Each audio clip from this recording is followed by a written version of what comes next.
আসসালামু আলাইকুম। আজকের রান্নাটা আমি খুব ইচ্ছা করে করিনি, মনটাও ভালো না, কিন্তু ঘর তো থেমে থাকে না।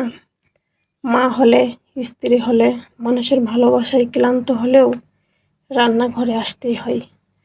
তাই আজ আমি রান্নার সাথে একটু মনের কথাও বলবো ইনশাআল্লাহ। আজকের রান্না একটা সাদামাটা তরকারি, কিন্তু এর পিছনে আছে একটুখানি বিষণ্ণতা, কিছু না বলা কথা। আমি সবসময় সবার জন্য ভালো চাই, খেয়াল রাখি, কিন্তু যখন কেউ আমার কষ্টটা বোঝে না, তখন ভেতরে একটা নিঃশব্দ কান্না জমে যায়। তবুও আমি থামি না, কারণ আমি জানি আমার চোখের পানির হিসাব মানুষ রাখে না, কিন্তু আমার রব রাখেন। তিনি বলেন, আল্লাহ ধৈর্যশীলদের সঙ্গে আছেন। এই আয়াতটাই আমাকে বাঁচিয়ে রাখে। আপনারাও যদি এমন একাকিত্ব, ক্লান্তি আর বোঝা বয়ে বেড়ান, জানবেন আপনি একা না। আপনি একজন আল্লাহর বান্দা।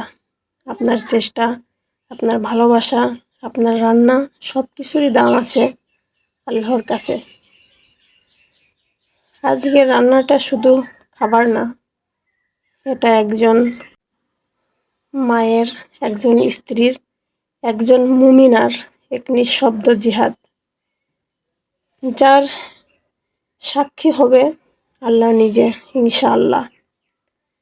হে আল্লাহ, আপনি জানেন আমার হৃদয়ের সব কথা। আমাকে শক্ত রাখুন আর আমার প্রতি সন্তুষ্ট থাকুন। আমিন। আসসালামু আলাইকুম রাহমাতুল্লাহি ওয়া বারাকাতুহু। সবাই আমার জন্য দোয়া করবেন। ভালো থাকবেন, সুস্থ থাকবেন এবং আল্লাহর উপর ভরসা রাখবেন।